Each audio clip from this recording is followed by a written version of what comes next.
Okay mga kalapatids, time check no? It's 12:35 na ng umaga. So, inumaga na kami ng uwi kasi galing kami ng Imos, birthday ng anak ko. So, nagpunta pa ako sa Dasma kanina para kunin itong ibon. Itong binigay sa atin na ibon noon pa. Ngayon ko lang siya nakuha. So, unbox na natin. At nang mailagay na natin ngayon sa breeding cage. So, dito ko na sila nilagay sa luma. Kasi ito pa yung mga bago.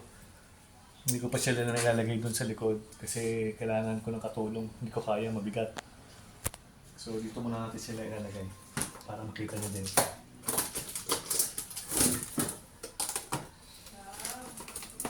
So, ito nga pala yung ibon ng ganda.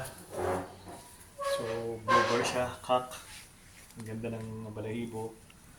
Galing pala to sa pinsan ko sa Dasma. Ang bloodline nito is Garuda Prisco line. Garuda Prisco. Magkapatid siya, nestmate. Pareho silang cock. So, lagyan natin siya dito sa ano. Tama kayo naman sila ng tubig. Itong isa naman, ganun din. Lumbar. Cock din siya.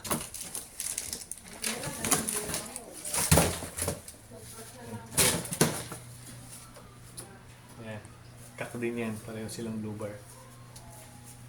So, hanapan natin sila ng magandang pares para lumabas ang mga lipad niyan. Okay?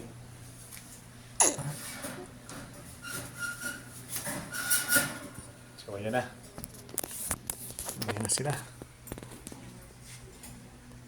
Alright. Inumin ko na sila ng tubig muna.